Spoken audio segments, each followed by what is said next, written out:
Morena. Morena. Morena.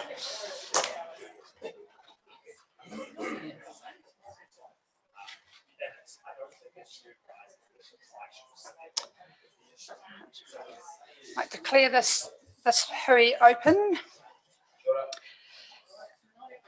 Whakataka te ho ke te uru, whakataka te ho ke te tonga, kia ma kina kina, kia uta, kia ma taratara, ki tai, e he ake ana te ata kura, he teo, he huka, he hohu, te he mauri ora.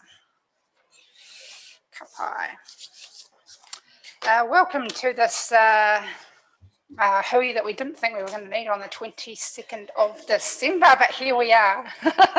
And great that we can actually get it completed this side of the year. So yeah, shame that we've had to have it on 22nd, but good that we've done it before the end of the calendar year at least.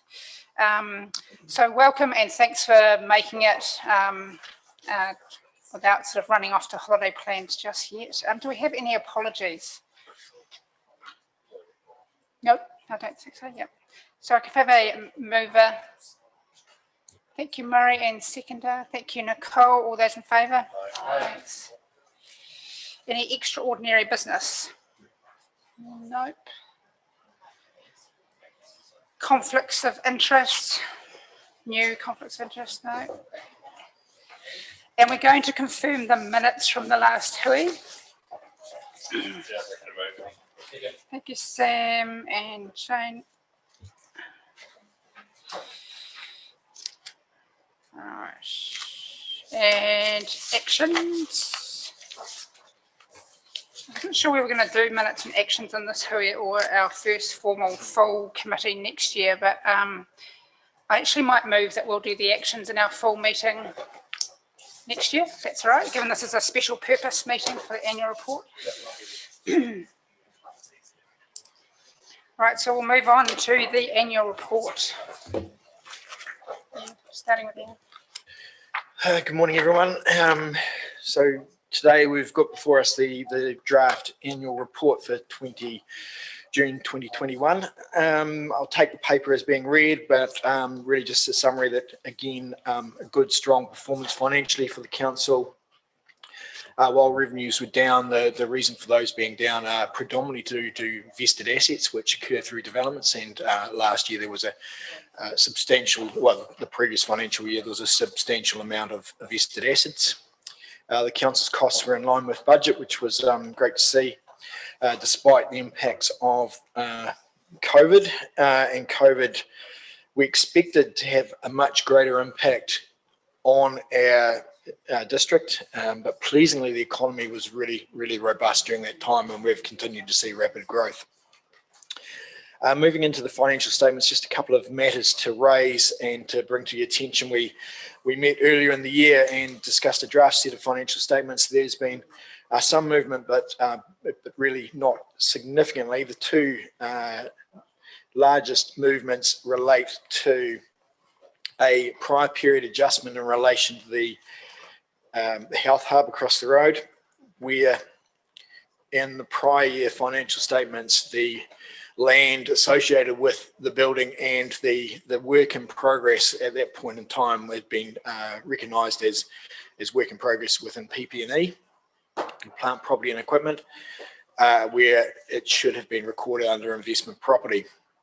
So the prior period adjustment is a balance sheet slide between those two categories.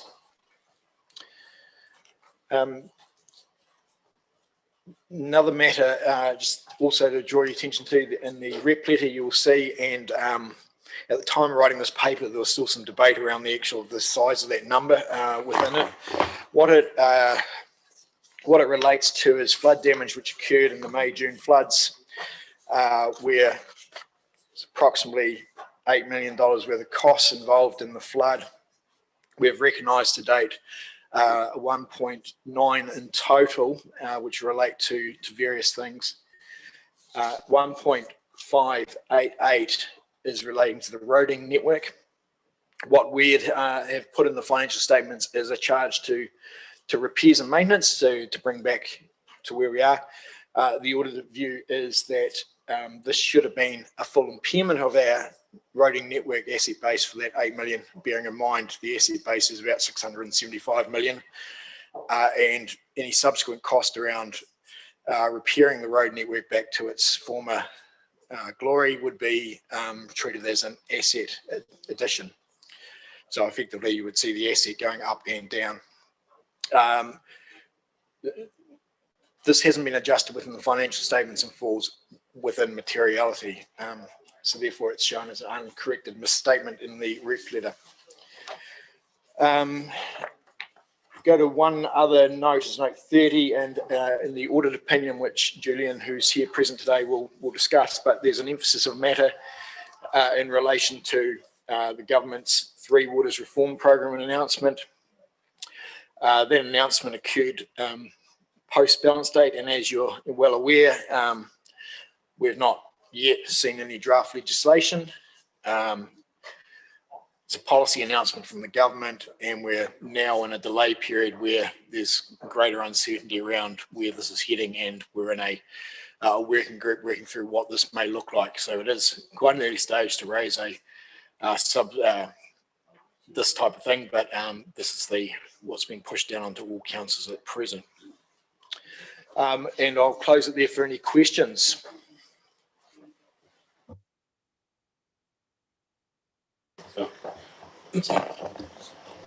Shane? Tērā rā tātou, ngā mihi kia koutou, te kaimahi o rohe o Waikirikiri, tia mana o Annalisa. E raua, Calvin, thank you very much for the report and the annual report. Pleasing to see the performance of the district, and also the effort and time that's been taken into producing the report by our staff and councillors and council. So thank you very much for the report. I've received it well.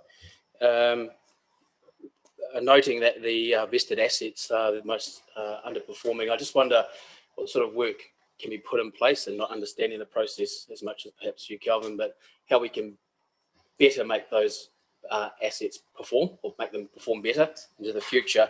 And just a question, as a new council in the first term, the process of compiling the annual report, and although we receive a draft as councillors prior to the meeting, I would think it beneficial that actually the annual report is workshopped at some point. I don't know if that normally happens or what has happened in the past, but reading through the annual report, there's probably a fair bit of conversation that could have needs to be had around, or perhaps, but I'm open to hear that from other councillors what their thoughts are, but perhaps a recommendation for the future. Thank you. Thanks, Shane. Just to address the vested asset point initially, so vested assets is sort of a technical accounting piece, which is quite bizarre. So we're a developer develops a piece of roading, sewage network, water network. The point in time that goes live as development and they've completed their works, the assets vest across to us, and we recognise that as a revenue coming in. Very difficult to predict levels of flows, especially in a high growth district. Just really, it's a prior period between the two, the difference was in, rather than a major budget piece. Second point around annual report, timing this year was a little delay, which made sort of trips to this group difficult. We did have a session where we did a page turn on the financial statements, which were largely unchanged. The front end of the report is generally just factual, written,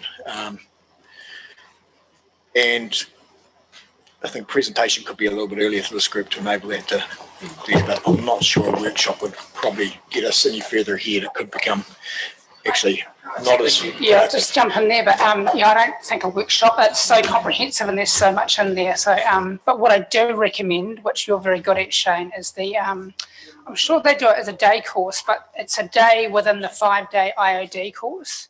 And it's actually looking at the financials as a governor. So it takes you through the annual report, and it takes you through management accounts and what you should be looking for as your responsibility as a governor. So better to learn from the experts in that governance space. So I know it's part of the 5-day program, but yeah, check it out next year. I recommend that everyone does it from a or try and get them in.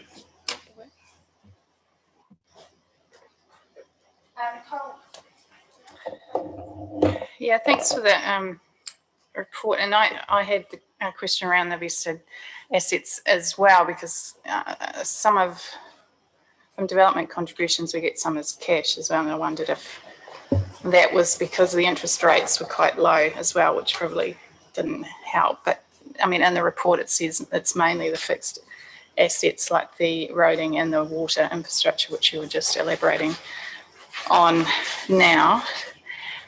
I picked up with the Three Waters bit that we were talking about something that was post what is the end of the financial year. And that's what the question that I raised is, where does this report actually sit in time because of how late we are actually getting it? Because it's weird reading it, like Tiara Aotearoa is in progress and all these sorts of things. And the date on it is actually today's date that we're approving it. So, yeah, that's just a question I'm putting out there. I don't expect an answer right now, but to me, it just doesn't really sit right as it is at the moment. And what I've also seen through some of it is the discussion about wellbeing and the importance of wellbeing, and that's good to see, and it will be good for next year that's actually through all the activities through that report. So a plus on that one. So thank you. Just to address that point around date, so the financial statements will address anything right up to this point. So if something dropped from the sky this minute, we need to include it because you haven't signed the accounts yet.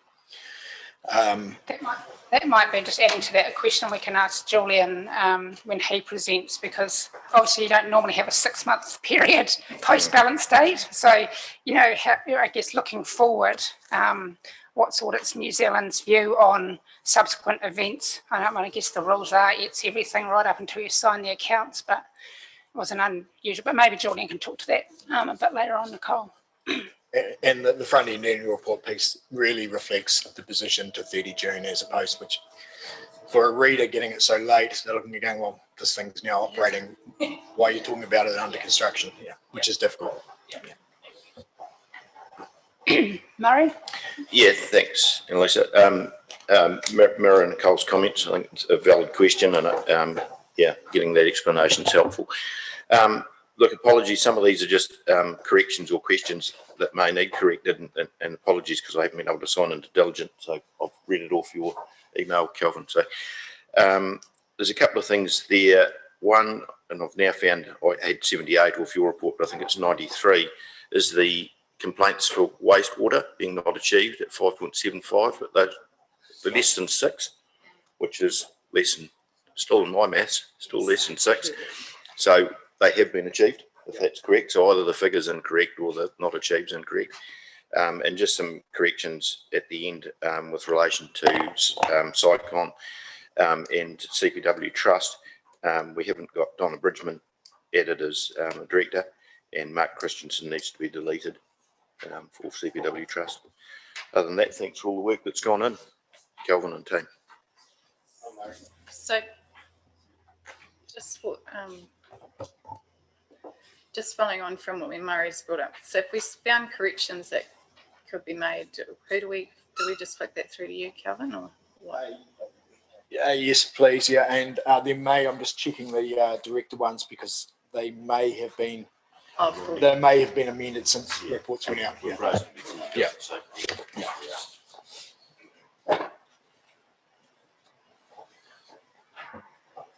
Other questions, comments?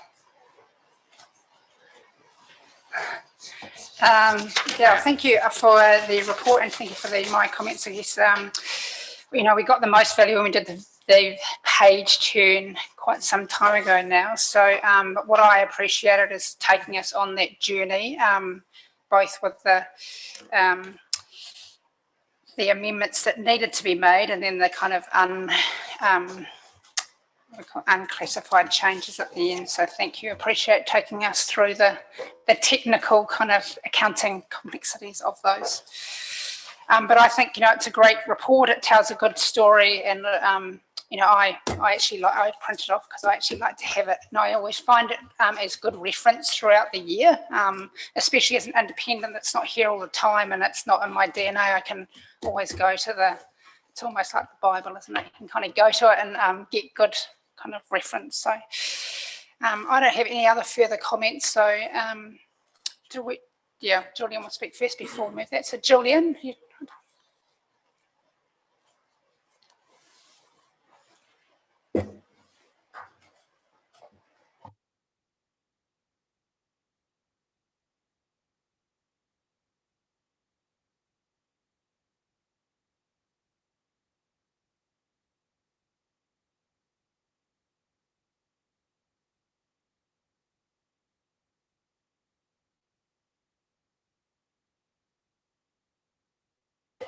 Yeah. Have you met Uma, my manager? Yes. Thank you. Chair, committee chair, how would you want me to take this? just talk us through the work, and we'll have the committee only time post this when we move into PX, but if you can just talk us through your work and the delivery of the report and anything you think we need to, and then we can pose questions. Thank you. As Kevin has mentioned, we have covered quite a few areas in our audit, but the main thing that I want to say to the committee is that the areas of risks that we have notified council of in our audit plan, they have all been dealt with in the course of our audit. So that included your valuation work on your land and buildings, your roading. We'll look at the issue that Kevin has mentioned around the health hub. We will at some point be reporting back to council formally in our written report, focusing more on the root causes to avoid in the future. There was the discussion around flood damage, the question around impairment. It's quite a difficult accounting area, so I don't really want to bore you, but a lot of the literature was formed after the Christchurch earthquakes, and the office, and I'm talking about the Auditor General's office and our technical people, they came up with the guidance for how to deal with impairment from a natural disaster by consulting quite widely with counterparts in the United States, especially following the Loma Linda earthquake in California, and also following fire disasters and flooding events in Australia. So I won't go into the details. It's bloody difficult to discuss in 30 minutes. Kevin has mentioned about the Three Waters reform. That requirement to include an emphasis on matter paragraph was signaled to us by the Auditor General's office some months ago. So that's the result of it. It's not a modification to your audit report whatsoever. The purpose really is to draw attention to an important matter for the reader of your annual report. So we all said and done. We're all good and ready to issue our report following at a council meeting, adoption meeting. Happy to take questions.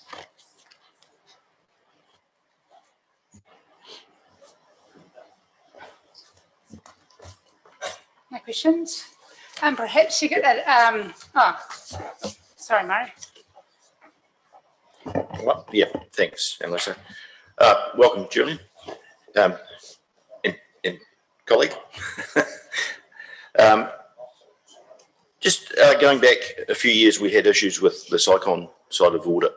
Julian, I'm just interested in your comments around that. We seem to be on the right track there. So yeah, perhaps that's first.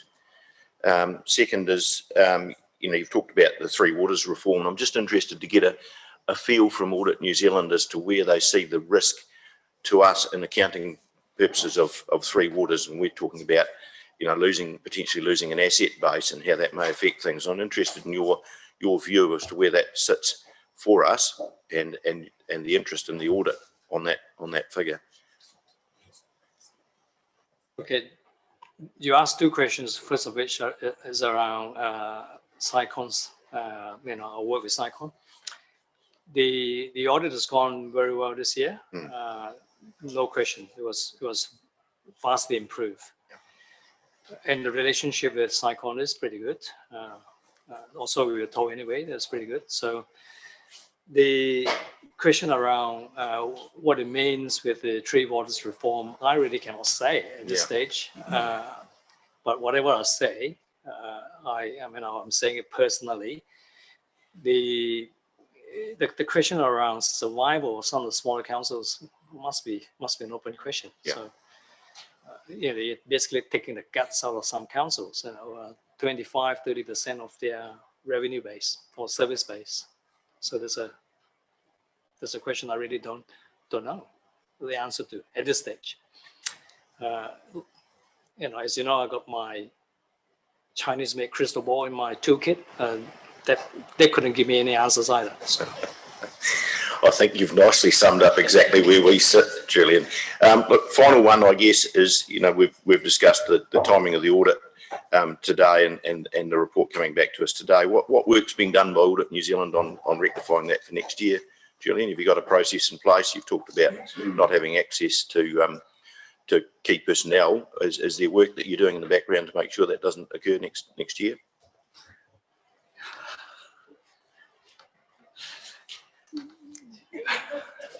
I'm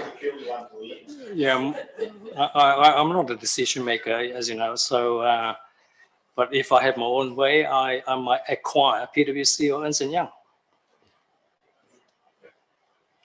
I don't know the answer. So, but you know. I had to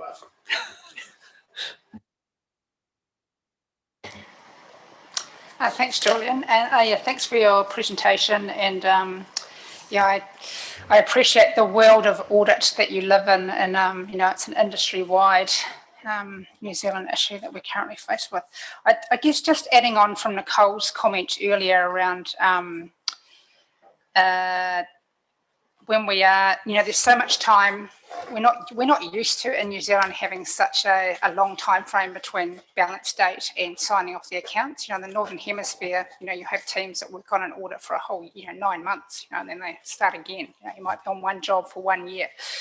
But how has Audit New Zealand considered, you know, this might take some time to rectify, to get back to what good looks like? So has there been any consideration in the way that we report subsequent balance date events, or, you know, what we consider necessary to actually be raised in the annual report? And I guess the validity of the annual report, you know, that, you know, it's old news now. So, you know, and it's not being useful to the reader, which is its whole purpose. Has there been a kind of wider conversation at Audit New Zealand or OAG, I guess? First and foremost, I understand the concern around lateness in, or rather the elapsed time between the balance date and the date of signing off the audit report. And of course, we've got to consider the subsequent events right up to the date of the audit report. That's not something I wish, but that's what happened. Now, whether the office or the Auditor General's office can do anything, my answer is that no, because they don't set the auditing standards relating to how auditors should deal with subsequent events, and that's the nature of the rules we've got to comply with. You know? So I really haven't got an answer to that.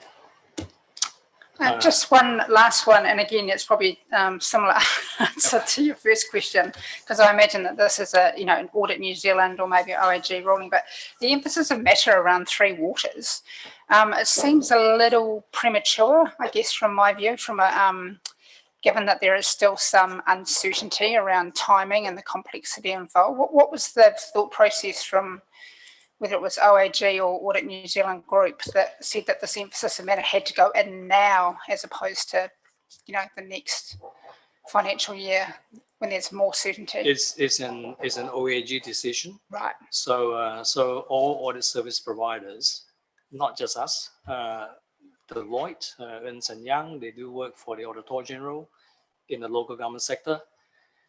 They're obligated to include that emphasis on matter paragraph if they had issued the audit report after the announcement was made. So. Okay, thank you. And just about lateness, not trying to distract anything at all, but it might help you to sort of consider the record that I know, and that's the City of Manchester. Their audit report, annual report was not adopted for 5 years. So there you go.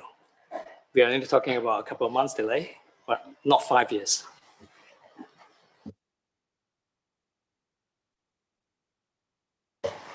That's cool as well. Yeah. Yeah.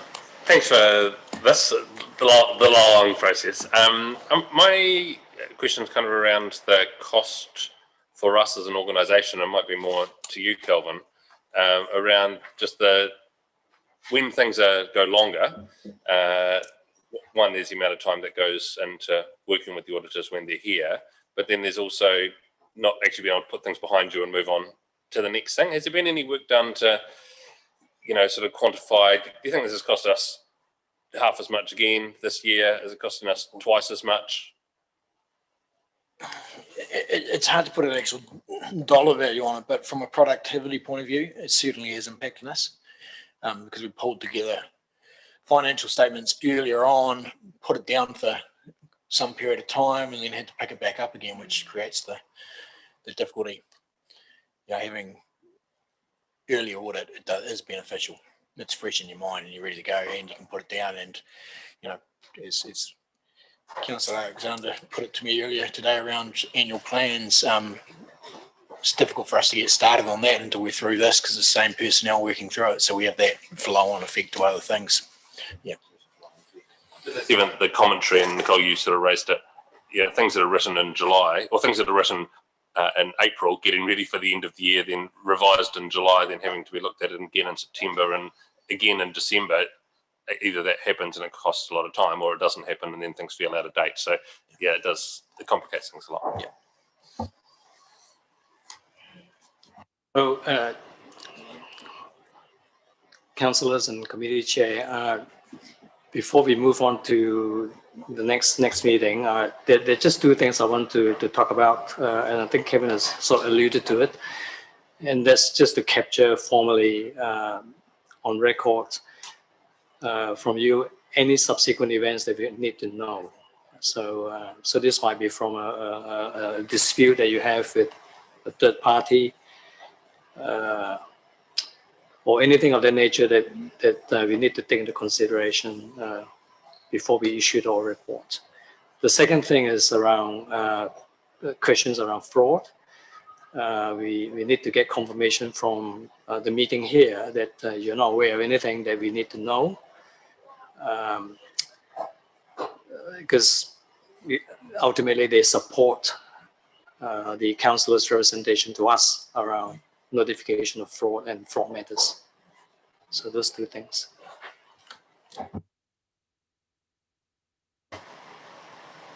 As the Audit and Risk Committee Chair actually I haven't been the Audit and Risk Committee Chair within the time period, but I guess subsequent to balance date, in my capacity of my role, I'm not aware of any fraud or any kind of contingent liabilities that come across my desk. Do you want me to comment? Want to go comment pre? Yeah, within and balance likewise date? as previous chair in that time frame, Julian, not aware of anything. So.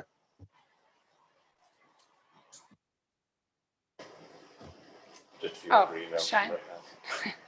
Not related particularly to this question, but just to summarise some of the comments made before around timing and what perhaps you would perceive to be the time it takes to close the report into the future? Do you forecast that time reducing or extending? And perhaps then we as a council need to adjust our timetable and cost accordingly to predict that, to counter that?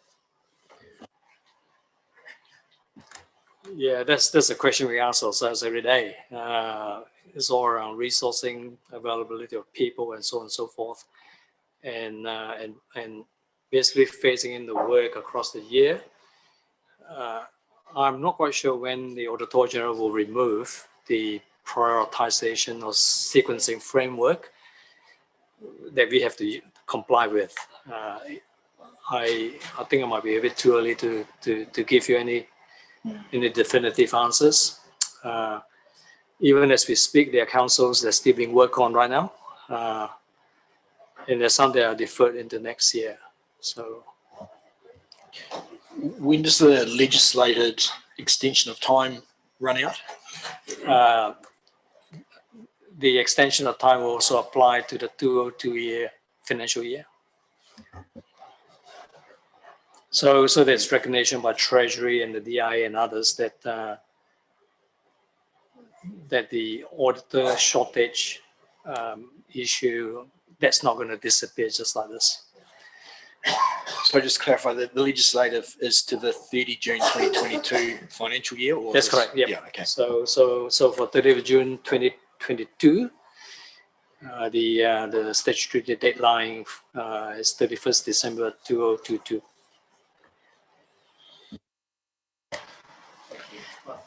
I mean, it's a blessing in some ways. It's not just all bad news around delays. My thought was that we turn up late, but there's added opportunity for reporting to be done and done properly. So there's a lot more time to deal with those matters, and we will have a debrief. We had challenges auditing the valuations. There's a lot more than we expected. So we'll have a proper debrief and work things out. Okay, so for this item, apart from the couple of amendments that will need to be made, Kelvin? Oh, they have been. They've been incorporated. Yep. Right, okay. Yeah. Okay. So for the first item, can I have someone that is to move the annual report for 30 June 2021? Thank you, Murray. And a seconder? Thank you. And all those in favour? Aye. Great.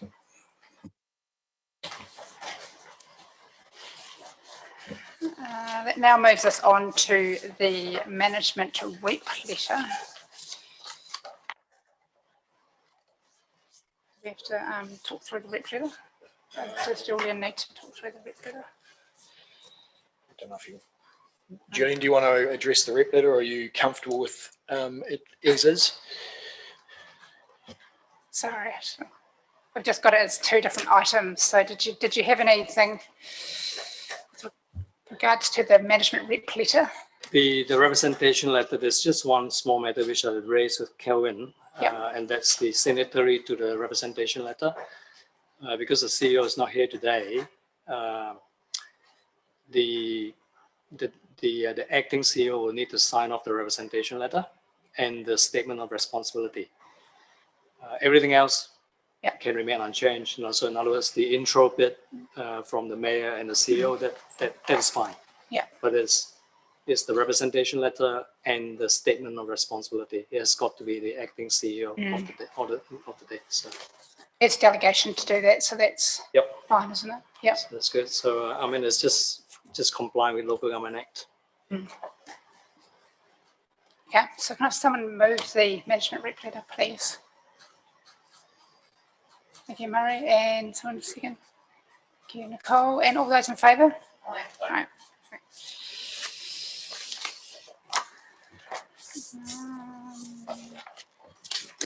Lost my agenda. Problem not having diligent. I've got paper, too much paper.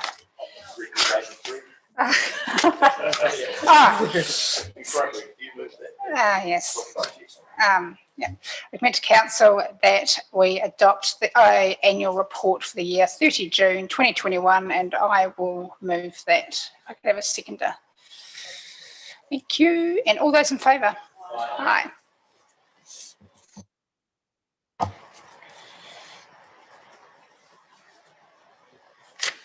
We're now going to have auditor only time, but I will close this part of the meeting. So if I have no, we're closing this meeting. Resolution to exclude public. Move into PX, please. Could I have a mover, seconder? Thank you, Nicole. And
Ask you to stand. Whakataka te hau ki te uru, whakataka te hau ki te tonga, kia mā kina kina ki uta, kia mā taratara ki tai, e hi ake ana te atakura, he hio, he huka, he hohu, ti hei mauri ora.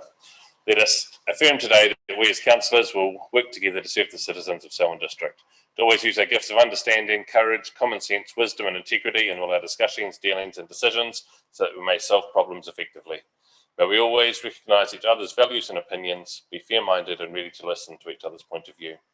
In our dealings with each other, let us always be open to the truth of others and ready to seek agreement, slow to take offence and always prepared to forgive. May we always work to enhance the well-being of Selwyn District and its communities. We will.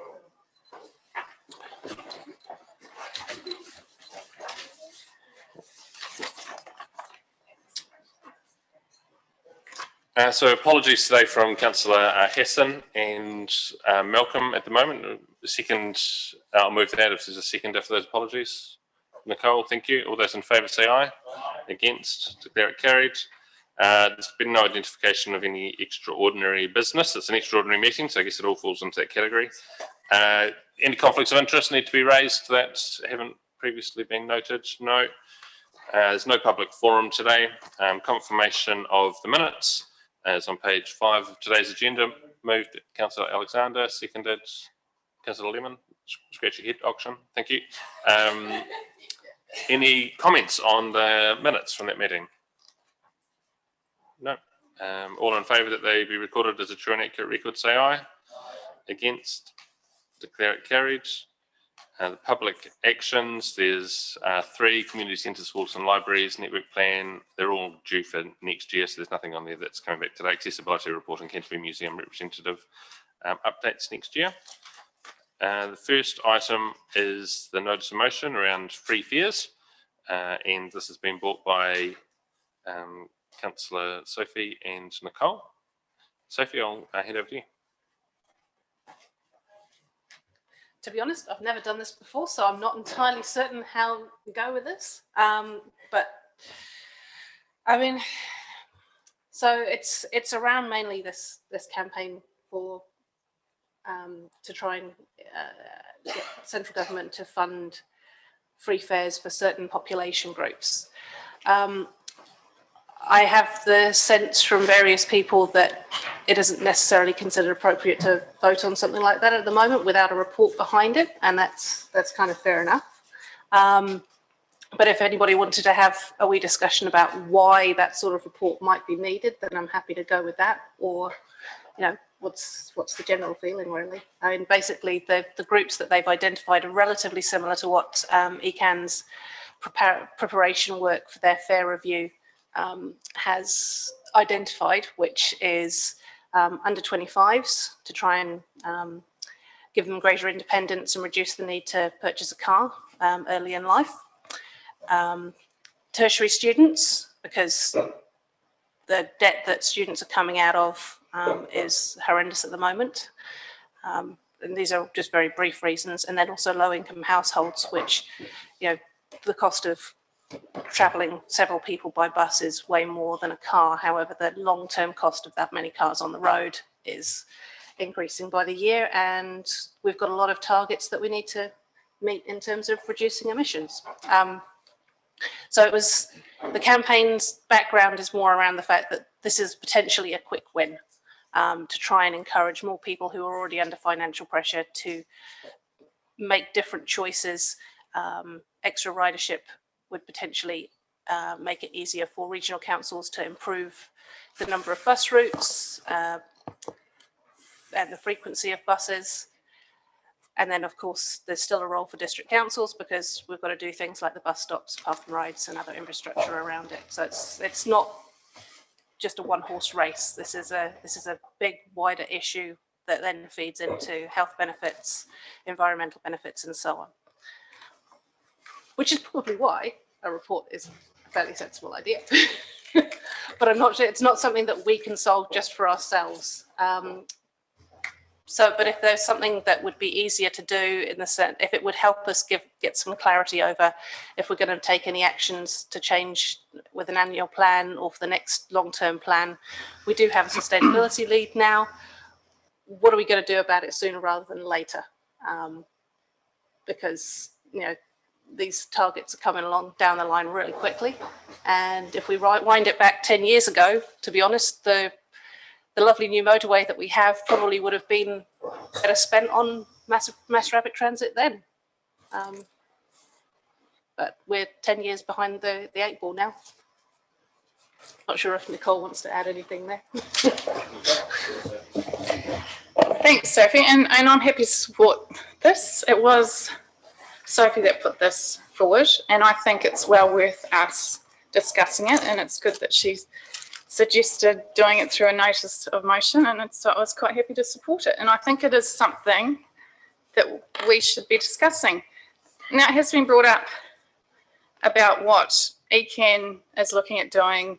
They're doing the fare review and that sort of thing. This is totally separate from that. This is actually aimed at the government, and if they are really wanting to be carbon neutral or looking at that way and cutting down carbon, we say carbon neutral and not, then these are the initiatives they need to be looking at, is getting more people on public transport. Now, the other side of things is it's questions have been asked, well, who has to pay? Well, we already pay, or subsidise, I should say, single occupancy vehicles on our roads. So much more than what we do with other forms of transport. This is a reality, but this is the way that we have been socialised in our lives, that is okay. It's also, it's not just looking at the roads, which roads themselves are public space, which are actually given over to purely to these vehicles and the storage of these vehicles as well. and that's not looking at the things like air pollution, noise, and the other health effects from having a very sedentary population. So the most efficient way to move a lot of people is public transport. That is a fact, not in single cars. Actually, everyone looks at bikes, but the space of bikes even isn't as efficient as moving everyone on public transport. There is pictures that I can share which shows the road space that is taken up by all these different groups of people when you compare them. Now, we've also talked in the past, we've talked about PT Futures as wanting to get that implemented quickly. Well, it's a chicken and egg situation, because you have to have the population that is wanting to go on the bus so that you have a more regular bus service. And people won't take the bus if the bus isn't regular enough. Like if it's not coming less than 15 minutes or less, then people turn up. Then they don't know how long that they'll be waiting potentially for a bus. They need to be able to turn up and expect that a bus will be coming in X amount of time. And these initiatives, which are actually getting bums on seats through having free fares of groups that are likely to continue using, I say the bus, but that's what we've got at the moment, but it is public transport of any form. And this is something that we should be looking at and supporting.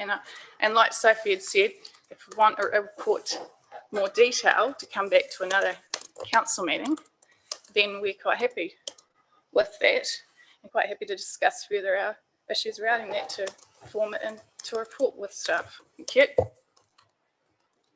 Thank you. Yeah, I support the initiative and think that it's good to get, well, to make public transport as available as we can to as many people as we can, and not only just the current public transport that we have, but to increase the service for Selwyn, and we've continued to push for that. We've managed to get 2 new bus services, well, one trialled and one here, and we need to do more and more. While I support asking the government to fund this, I think the first question that comes back is, are we willing to fund, or what part are we willing to pay in creating the free fares space? And as soon as we do that, it becomes really complex around, well, what does Christchurch, what does Waimakariri, what does ECAN want to do?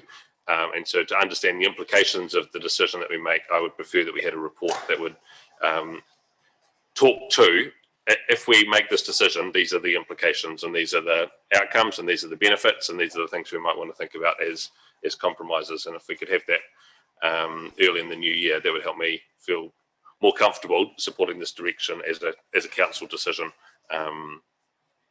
While I like the intent, I'd like to be more informed about what the outcomes are going to be before we said yes to it. Yeah, that's Mark. What do you? Thank you. Thank you, Sophie and Nicole, for putting us on our agenda. I think it's important to keep this public transport in front of us and in front of our community. I support calls to get more people on public transport, but in my opinion, this initiative won't do it for Selwyn. Previously, Selwyn has supported and has submitted to ECAN that there be a single fare zone with Christchurch City. I believe that will get more people out of cars and onto buses from Selwyn to the city and vice versa than this initiative will. The biggest win we could have in lowering carbon and climate change impact is getting commuters out of their cars and onto public transport. This won't do it. This offers nothing to most of our commuters.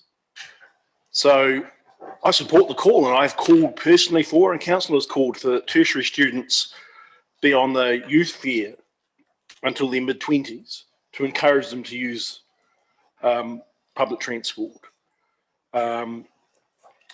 We're different from a lot of these groups that have already supported this call. Most of our district geographically is not serviced by regular public transport. One service a day from Darfield, one service a day from Southbridge Leaston doesn't qualify as a regular public transport service. So geographically, whether it's free or not, it isn't servicing Selwyn. And I think that a single fare zone with Christchurch City, whether it be $2, $2.50, as opposed to the current $3.85 for an adult to the city, is a much better incentive, a much more achievable incentive for us to promote, to ECAN, to achieve. But that aside, I'd like to see a comparative of the potential outcomes of this versus a single fare zone, so that we can take this to ECAN's 2022-23 annual plan. I believe they are putting forward an option, one of these two options, either the single fare zone or this free fares campaign proposal, into their annual plan.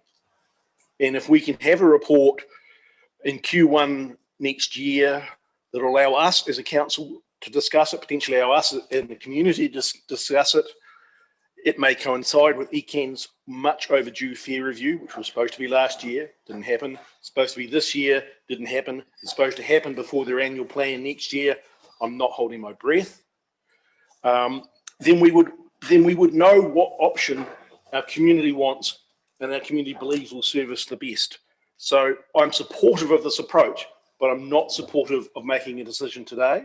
I would like, with the agreement of the mover and the seconder, that this lie on the table, or we can formally move that lie on the table until such time as we've got that more information to better consider our whole approach to the public transport fares. If this is put to a vote today, I will vote against it, because not that I don't support it, that I haven't had the information that allows me to compare it to our previous council position, and that I feel that it's, and therefore, too rushed to make a decision. Thank you. Yeah, firstly, congratulations, Sophie and Nicole, for bringing this to the table. I think that's been said. I think that's fantastic to use this vehicle to achieve it. Sorry to use the word vehicle. That was unintentional. Yep, to use the public transport vehicle to bring it to us. I mirror the comments around the table, and you've already acknowledged that. I think we do need that report, and I'm unsure whether this is the right advocacy group to do this.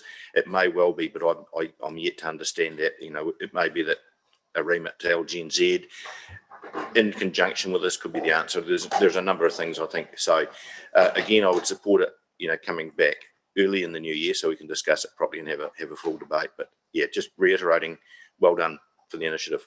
So thank you. Part of the submission, I think we could pass today is option part 2. That seems to be relatively not controversial, but I think Sam probably hit the nail on the head, particularly around the government's approach to this. And if you think on a national level, if you're thinking about free fares, if you're going to approve it for Canterbury, that means you're approving it for Auckland, Wellington, everywhere else in New Zealand. And this sort of destroys the business case for the City Rail project and those sort of projects which are based on, you know, fare recovery or even mass rapid transport in Canterbury. If you have no income, it's basically a straight Treasury decision whether you fund it or not, and that's going to be difficult at best of times. So I think the logical conclusion, I don't know the answer to that, is that the government would likely say, well, if you want free fares, Canterbury, go for your life, but you fund it through your ratepayers. I suppose that's the sticky point here is what's the cost and what's the benefit. And what I'd be interested in if the report does get produced, and it's a pretty big work ask for a staff member to do this, but examples of where free fares have been introduced and what actually happened when it was introduced. Did you see the stellar increase in patronage? You know, what happened to the service? Was it able to sustain it? Did it work a long time? And what is the implications of free fares? Because I think the thing that's not factored into this, as Nicole said, is are we pricing carbon appropriately? So if you take someone out of a car and put them in a bus, are we factoring the price of carbon into that saving that going on the bus? And so once you start putting those numbers in there in carbon trading units or whoever's going to pay for the carbon tax, maybe it's not so far away as we think. So to enable this, oh, sorry, Sophie, if you want to say something, but can I just suggest a way forward that if the mover and seconder are happy that we add the word beginning that said council requests staff to provide a report in conjunction with GCP to a first quarter 2022 council meeting to enable informed discussion on proposal 1 held in the notice of motion, so we just capture all that, and then 2 we could pass today as currently sits there, and I'll give you that wording. Happy for you to say anything more you'd like, Sophie, on this. Yeah, no, that sounds good to me. I just made a couple of notes based on things that people were saying. So the Christchurch City Council did debate this a couple of weeks ago. They had speakers from Anglican Advocacy and University of Canterbury Students Association.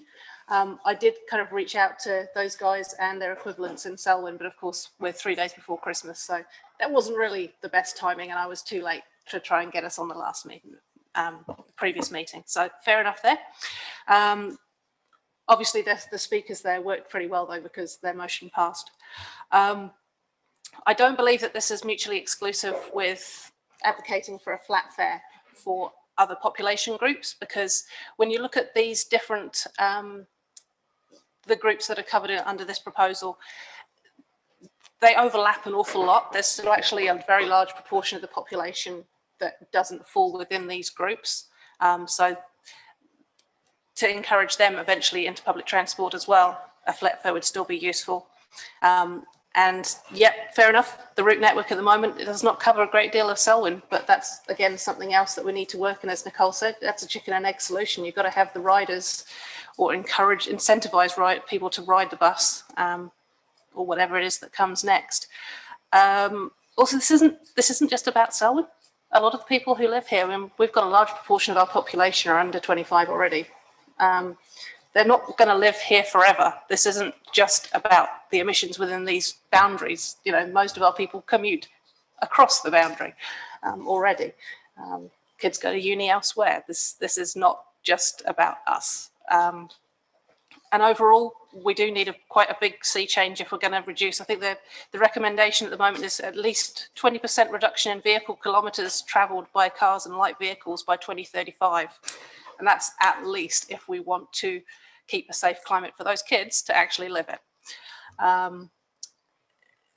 As far as where free fares have been introduced before, it does exist. I think the best example is the Netherlands, but they did it as part of a raft of huge different infrastructure changes since the 1970s.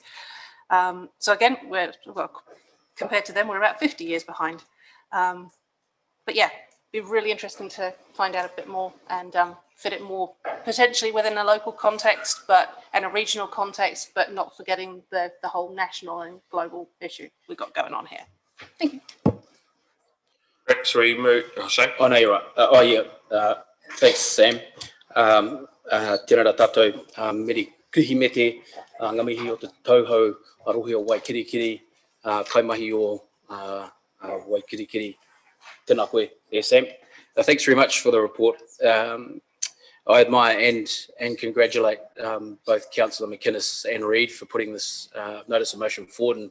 And jeepers, if I had the opportunity to perhaps use this vehicle in the past, maybe I would have prioritised some of the stuff. But I do congratulate them on it. The issue of climate change needs to be addressed at the forefront of everything we do today, and it's evidence in everything that's taking place. So thank you very much, Sophie, kia ora, and also Councillor Reid. Grant's brought it up from a New Zealand Inc. perspective across an equitable approach. At the end of the day, nothing is free.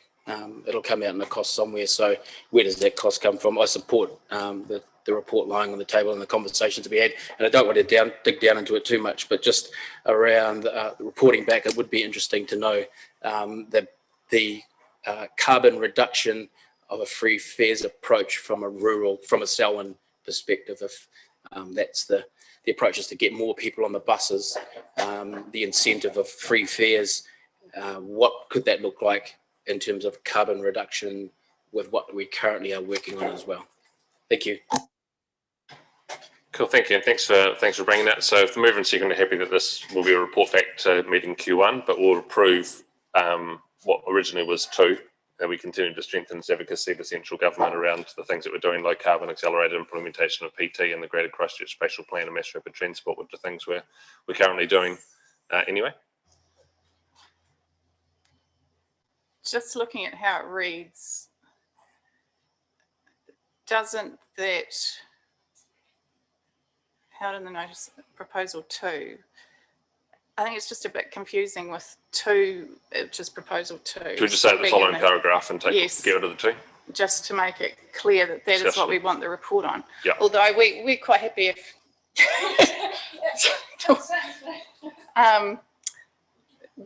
but we have conceded that a report is appropriate, so it's probably best to have that the way that it is written there. Right. And just on what is actually, so 3 is the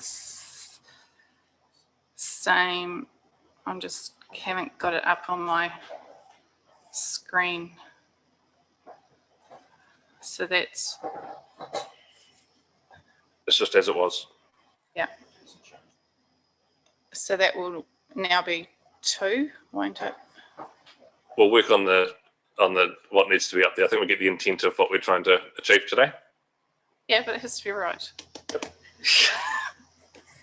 So we'll get rid of the 2. The 2 will be 3 will become 2. 2 becomes a paragraph of its own that 1 refers to. So cool. You happy with that, Sophie? Sorry, I was taking over, but All those in favour say aye. Aye. Against, declare it carried. Thank you. Thanks, Soph and Nicole. Next up is adoption of the annual report. Moves Councillor Alexander, seconded Murray. And Kelvin, welcome to the table. We've also have Annalisa, Chair of Audit and Risk here as well, and this was a discussion has been had at their meeting this morning, so there may be some things Annalisa would like to share, but Kelvin, I'll throw to you first and then Annalisa after that. Thank you, Sam, and good morning, everyone. It gives me pleasure to table today the annual report for the Southern District Council for the year ended 30 June 2021. Again, we've had a strong financial and through our performance, a good year. We'd entered the year under the shadow of COVID and concerns around what potentially we may face as an economy, but pleasingly we've gone through this first year very well within the COVID environment, and the district has continued to grow at an outstanding pace. Within the report, they're probably in the comparison with last year, the one factor which is down a little is their vested assets. And remember, invested assets are will either it's what a developer has put in the ground or on the ground or around their developments, which hand across to us as a council to run. It's no cash involved in it. It is assets, so a contra type arrangement. That was lower than last year, but remembering last year was a incredibly large year of developments and invested assets. In terms of performance against budget, we're in around the budget number in expenditure, which was pleasing. It was well controlled, and revenues also performed well. Our subsidiary Sycon had a strong year and benefited from some good contracts won in the area. But I will pass to Annalisa, who will recommend from Audit and Risk the adoption. Thanks, Calvin. Yeah, we had a good hui where we had the presentation of the annual report, remembering that probably 2 or 3 months ago we went through a page turn. So this was very much looking at if there'd been any subsequent events that the auditors wanted to put in our report, and also a presentation from Julian and his team lead around the process. So no surprises approach, which is what an Audit and Risk Committee chair likes to hear about on the day of signing. But I did congratulate management on firstly doing that page turn, very thorough process quite some time ago, but then taking us on the journey so that we were aware of what any potential changes would be. We also went through the management rep letter, and I believe Julian, as the audit partner, will be delivering the management kind of letter early in the next year, which is around sort of internal control environment and how the process got, and some recommendations with that.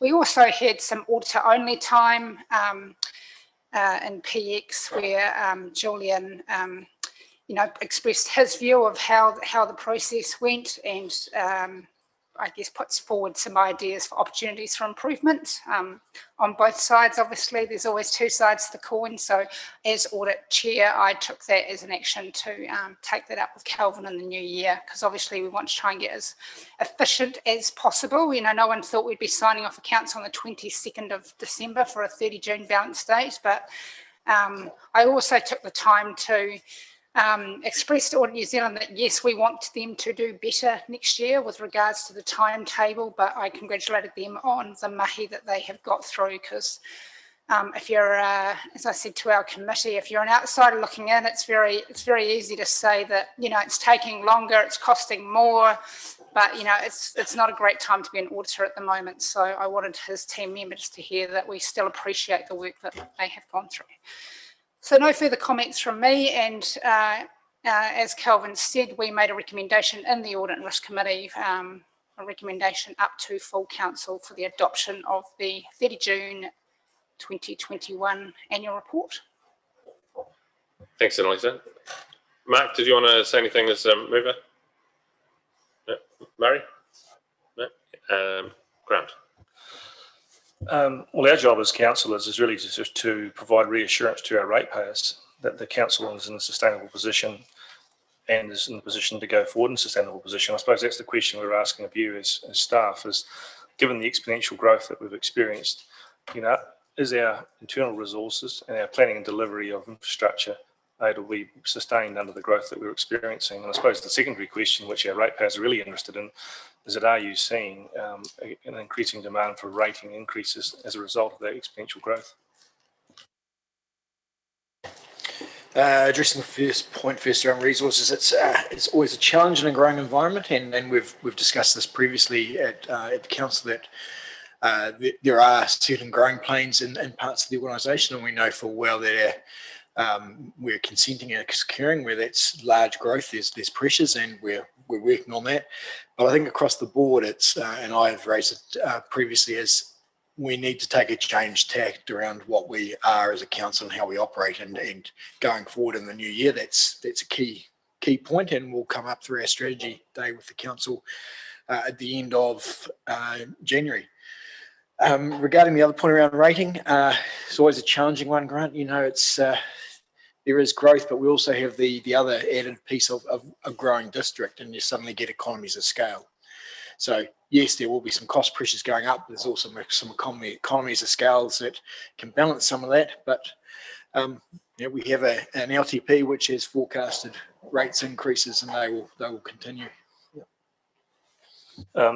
Just to Annalisa around Audit New Zealand, did Audit New Zealand, in your opinion, take advantage of digitisation as we all had to move through COVID into different ways of doing work? Did they take advantage of the opportunities in your opinion? Microphone. I'm not really well qualified to answer that question. I only sort of know what I heard and saw from them, but with an understanding of what the current environment is. And we're pretty restricted when we're mandated to Audit New Zealand. We get Audit New Zealand from OAG. And I guess the frustrating points, especially for management, is that there's a lot that comes down from the top from OAG. So, we're public sector. So if OAG make a decision about accounting treatment or how they're going to do something or represent something, it just gets flowed out to all public sector, and there's no negotiation. There's no, it's very black and white, which I guess in a more commercial or corporate environment, you have room to kind of discuss more with your auditor. So it's very black and white. Could have they done better? They're under huge constraints. Well, the whole industry is at the moment. So I have empathy for that and understand what their world looks like. But I still put the expectation that, that we hope that they can do better next time. I guess the interesting point would be to look at is, they do more than one council. So, is there any way that we can take precedence in future periods so that, if we look at our other peers in the region, how fast or slow was their process? So it's probably an opportunity for... I suppose that was the question that's been raised in past audits. If you get an A grade audit, do you get a light audit the following year to reflect that? With Julian in the room, it might be quite good to have Julian come to the table with those last two questions. You might be able to comment on, Julian. While Julian's approaching, I'll just raise my view around the technology and the Audit New Zealand this year put in place a dashboard which all the audit requests came through. It was I think a real success. Cycon noticed it was a real improvement in their audit, but you could see the flow of information going backwards and forwards between auditor and staff. It made a huge difference. You could track progress rather than sort of sitting in an audit file somewhere where you couldn't see it. So that was a great improvement. Councillor, you were asking a question about digitisation, did you? Oh, sorry. My understanding was that you were constrained by COVID by not being able to get more offshore auditors into the country. Is that one of the constraining factors? That's correct, yes. Could you, under your auditing rules, have used digitisation to employ them and remain offshore and still add to the workload processing? Yes and no. There are audits that we are permitted to do that way, and we're exploring it with our counterparts in Australia, and I'm talking about the state auditing agencies and also the Australian National Audit Office. We can do that, but by and large, there are restrictions on engaging people outside of those organizations that we can use.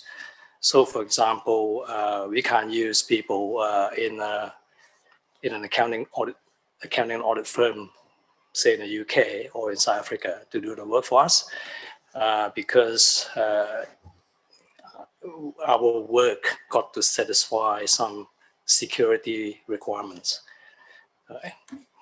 Exactly the same type of security arrangements that Uma and myself are subject to. So we are not quite in the same space as the big firms or other accounting firms. We have security concerns to worry about.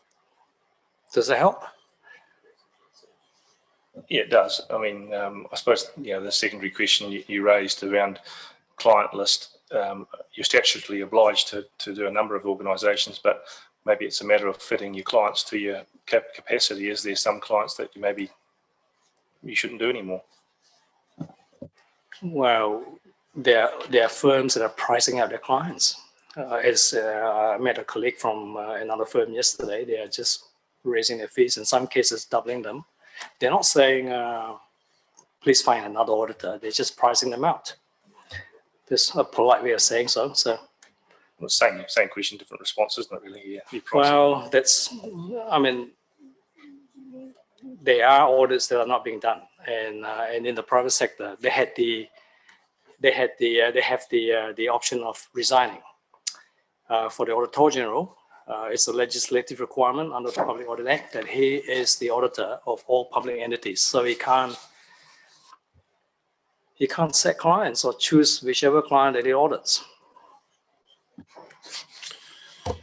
Thank you for that. I've got a number of things here that are going to need signing. A letter from our staff recommending that this all go through and happen. Our current annual report and a copy of the stuff from Julian that's come through as well. It's A through F in our agenda. It's been moved and seconded. No further questions. All those in favour say aye. Against? Declare it carried. Thank you. Thanks, Julian and Uma, for your work here, and Kelvin for the work of the team. Annalisa, you're welcome to stay for the rest, but also it's Christmas, and yeah, see you later. Well, I mean, while I'm here, I wouldn't mind picking up on a comment about having done an audit last year. Can we go a bit easy the next year? The answer is no.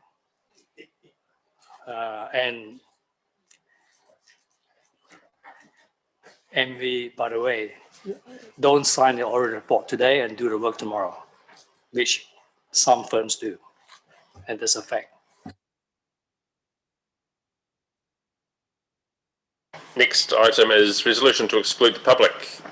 Mover and seconder, Jenny, Sophie. All those in favour say aye. Against? Sorry. Declare it carried.